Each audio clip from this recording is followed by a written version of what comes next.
اعوذ باللہ من الشیطان الرجیم بسم اللہ الرحمن الرحیم وَإِذْ آتَيْنَا مُوسَى الْكِتَابَ وَالْفُرْقَانَ لَعَلَّكُمْ تَهْتَدُونَ وَإِذْ قَالَ مُوسَى لِقَوْمِهِ يَا قَوْمِ إِنَّكُمْ ظَلَمْتُمْ أَنفُسَكُمْ بِاتِّخَاذِكُمُ الْعِجْلَ فَتُوبُوا إِلَىٰ بَارِئِكُمْ فَاقْتُلُوا أَنفُسَكُمْ ذَلِكُمْ خَيْرٌ لَكُمْ عِندَ بَارِئِكُمْ فَتَابَ عَلَيْكُمْ إِنَّهُ هُوَ التَّوَّابُ الرَّحِيمُ صدق اللہ العظیم۔ محترم سامعین، بنی اسرائیل کے اوپر اللہ رب العزت کی جو انعامات ہوئے اس کی تفصیلات بیان کی جا رہی ہیں۔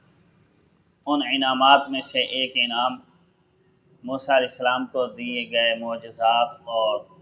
تورات جیسی عظیم الشان کتاب۔ فرمایا وَإِذْ آتَيْنَا مُوسَى الْكِتَابَ وَالْفُرْقَانَ، اور اس وقت کو بھی یاد کرو جب ہم نے موسیٰ علیہ السلام کو کتاب عطا کی اور فرقان عطا کی۔ کتاب سے مراد تورات ہے، اور یہ اللہ رب العزت بنی اسرائیل کو ایک احسان یاد دلا رہے ہیں کہ یہ ایک کتاب بڑی نعمت ہے، احسان ہے میرا جو تمہیں میں نے عطا کیا۔ کسی قوم کے لیے جدید دور کے اندر ہم یہ سمجھتے ہیں کہ ان کے لیے کوئی دستور حیات ہونا چاہیے۔ آئین اور قانون قومیں بناتی ہیں آج کے دور میں، تو یہ اللہ رب العزت کا دیا ہوا آئین اور قانون تھا جس کے اندر زندگی گزارنے کا طریقہ، رنگ ڈھنگ اور تمام شعبہ زندگی کی رہنمائی تھی بنی اسرائیل کے لیے، اور یہ واقعی بڑا احسان ہے اللہ رب العزت کا بنی اسرائیل کے اوپر۔ اور بنی اسرائیل واقعی اس کتاب کو آئین اور قانون کی حیثیت سے تسلیم بھی کرتی ہے۔ یہود تو اس کو اس حد تک تسلیم کرتے ہیں، کہتے ہیں کہ اس کے علاوہ ہم کسی قانون کو مانتے ہی نہیں۔ اسرائیل کا وجود جب دنیا کے اندر ہوا تو انہوں نے کہا ہمیں کسی آئین اور دستور کی ضرورت نہیں ہے، بس ہمارا آئین تورات ہے اور تالمود یوں سمجھ لیں کہ بنی اسرائیل کی حدیث کی کتابیں، جس طریقے سے نبی علیہ السلام کے فرامین ہمارے احادیث، حضور کی فرامین احادیث کہلاتی ہیں، تو وہ کہتے ہیں موسیٰ علیہ السلام سے تورات کے علاوہ جو علوم ہم تک پہنچے ہیں سینہ بسینہ اس کو وہ تالمود کی شکل میں انہوں نے لکھ لیا ہے، تو وہ کہتے ہیں یہ تورات اور تالمود ہی اسرائیل کا قانون اور آئین ہوگا، ریاست اسرائیل۔ تو اس وجہ سے اللہ تعالیٰ نے فرمایا کہ ہم نے تمہیں کتاب عطا کی والفرقان۔ فرقان کا لفظی معنی یہ ہوتا ہے کہ حق و باطل میں فرق کرنے والی چیز۔ قرآن کریم کو بھی فرقان اسی لحاظ سے کہا جاتا ہے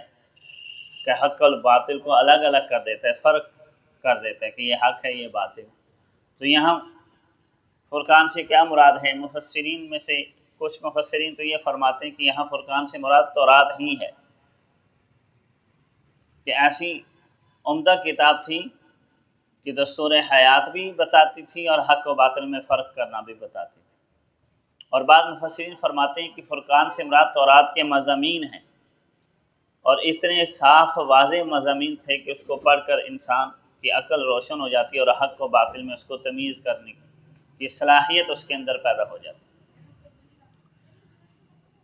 ہمارے ہاں بہت سارے حضرات نے فرقان سے مراد موسیٰ علیہ السلام کو دیے گئے معجزات بھی لیے۔ موسیٰ علیہ السلام کو ید بیضا کا معجزہ دیا گیا تھا کہ ہاتھ روشن ہو جاتا، اور اسی طریقے سے لاٹھی کے اژدہا بننے کا معجزہ دیا گیا تھا۔ تو یہ ایسے معجزے تھے کہ حق اور باطل میں فرق کر دیتے تھے۔ جادوگری اور معجزے میں فرق آ جاتا تھا، کیونکہ جادوگر اور معجزے میں فرق یہی ہے کہ جادوگری کا توڑ ہو سکتا ہے، لیکن موسیٰ علیہ السلام کو جو معجزے دیے گئے تھے اس کا توڑ نہیں ہو سکتا، جس سے واضح فرق ہو جاتا تھا کہ یہ نبی ہیں اور باقی جادوگر کرشمے دکھلانے والے۔ اور اسی طریقے سے کچھ مفسرین نے فرقان سے مراد وہ علوم لیے ہیں جو موسیٰ علیہ السلام نے اپنی قوم کو سکھائے ہیں، اور جیسے ابھی عرض کیا گیا کہ بنی اسرائیل اس بات کی دعوے دار ہے کہ کچھ علوم ہمیں سینہ بسینہ عطا ہوئے، اور وہ کتاب کی بجائے سینہ بسینہ ہم آگے اپنی نسلوں تک پہنچایا ہے۔ تو اس فرقان سے مراد وہ علوم ہیں جو ان کو سکھایا گیا۔ بہرحال یہ بھی ایک نعمت ہے جس کو بنی اسرائیل سمجھتی تھی کہ یہ واقعی ایک بہت بڑی نعمت ہے جو ہمیں دی گئی۔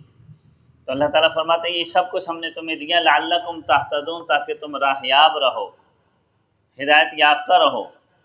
حق و باطل میں فرق ہوگا تو انسان ہدایت پر آئے گا۔ کتاب دے دی اور اس کے مضامین واضح کر دیے، اس کے بعد انسان کو کسی اور رہنمائی کی کیا ضرورت ہے؟ جب اللہ رب العزت نے انسان کو رشد و ہدایت کا خزانہ دے دیا، حق و باطل میں فرق کرنے کی صلاحیت دے دی، معجزات عطا کر دیے، پتہ بھی چل گیا، پھر بھی انسان راہ راست سے بھٹکے تو اب وہ تو سزا کا مستحق ہے۔ اسی وجہ سے آگے کہا جا رہا ہے کہ موسیٰ علیہ السلام اتنا اچھا دستور حیات لے کر آئے، اور موسیٰ علیہ السلام کی موجودگی میں تم نے حق اور باطل میں فرق بھی کر لیا، دشمن تمہارا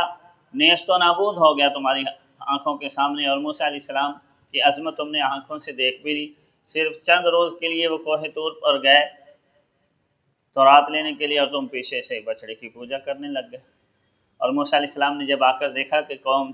بچڑے کی پوجا میں مبتلا ہے، تو موسیٰ علیہ السلام نے فرمایا اب تمہیں اس کی سزا ملے گی اور اس سے توبہ کرنی پڑے گی۔ اور توبہ کی یہ ہے کہ اپنے آپ کو اب قتل کے لیے پیش کر دو۔ فرمایا وَإِذْ قَالَ مُوسَىٰ لِقَوْمِهِ، جب موسیٰ علیہ السلام نے اپنی قوم سے کہا یا قومی، اے میری قوم، اِنَّكُمْ ظَلَمْتُمْ أَنفُسَكُمْ، بے شک تم نے اپنے اوپر بہت بڑا ظلم کر دیا۔ شرک بہت بڑا ظلم ہے، اور انسان اپنے حق کے اندر بھی یہ ظلم کرتا ہے اور اللہ کے حق میں بھی ڈاکہ مار لیتا ہے۔ اللہ رب العزت کا حق بندوں کو، مخلوق کو دے دیتا ہے۔ کیوں ہمیں ظلم کیا ہے؟ بِاتِّخَاذِكُمُ الْعِجْلَ، اس لیے کہ تم نے بچڑے کو معبود بنایا، تو گوشالہ پرستی کر کے، شرک کر کے تم نے اپنے اوپر ظلم کر دیا۔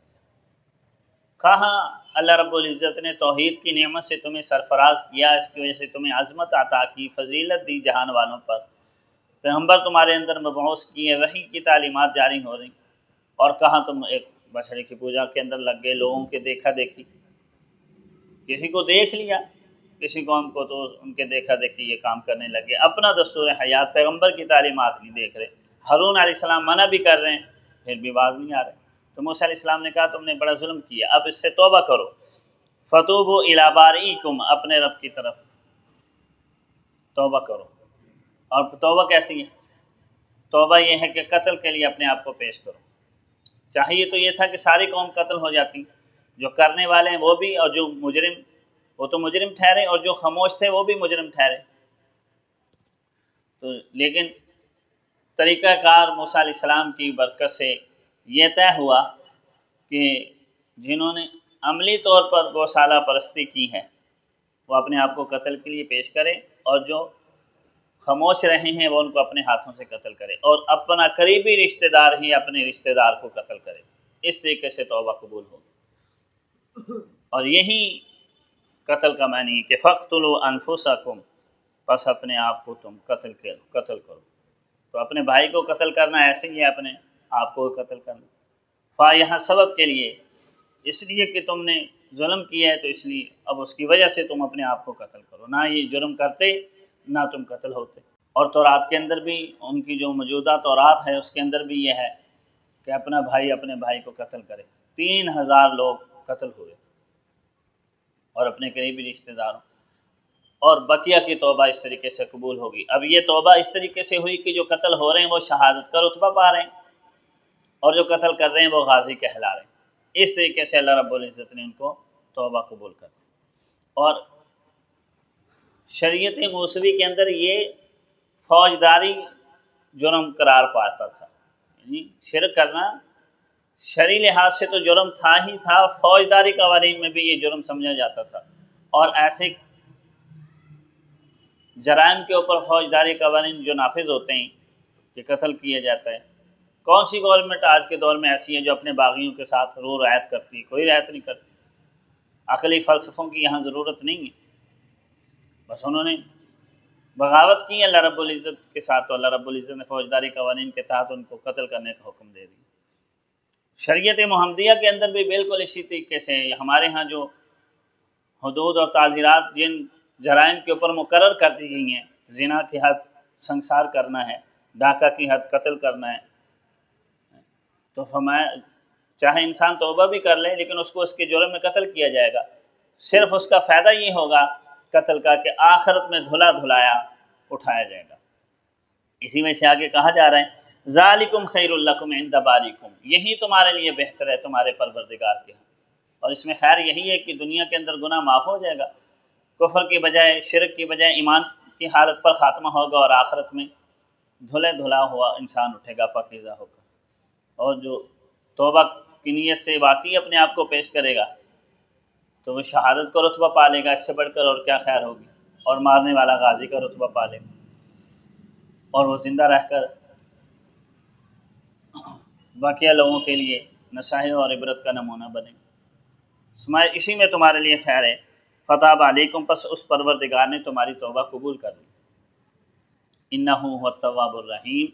بے شک وہ ہے ہی توبہ کو قبول کرنے والا، بڑی رحمت والا ہے۔ اللہ تعالیٰ کے تواب اور رحیم ہونے کا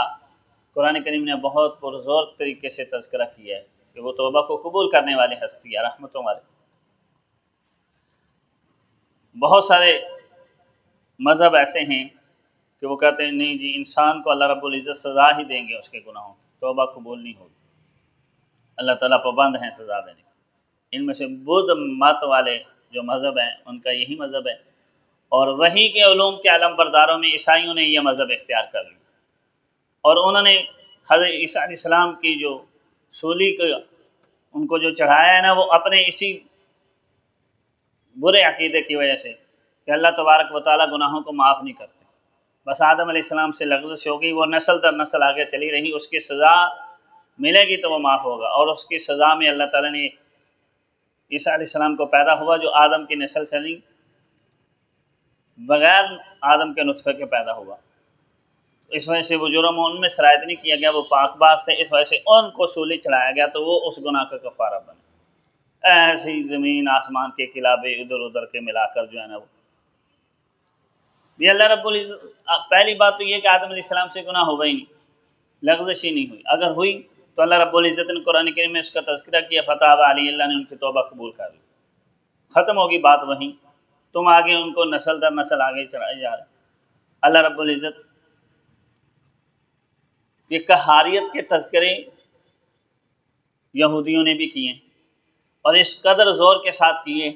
کہ اللہ تعالیٰ کی صفت رحمانیت، رحمت، رحیمیت دب کر رہ گئی، اور قرآن کریم نے اس کا تذکرہ اچھے طریقے سے کیے کہ اللہ کی ذات توبہ کو قبول کرنے والی ہے، لا تقنطوا من رحمت اللہ، اللہ کی رحمت سے مایوس نہ ہو جاؤ، ان اللہ یغفر الذنوب جمیعا، بے شک اللہ سارے گناہوں کو معاف کرنے والے ہیں، بس اس کے دربار میں آؤ تو صحیح، اس کے آگے ہاتھ تو پھیلاؤ۔ اللہ رب العزت کی ذات ہمیں اپنی ذات کی اور اپنی صفات کی صحیح معرفت نصیب فرمائے۔ وآخر دعوانا ان الحمد للہ رب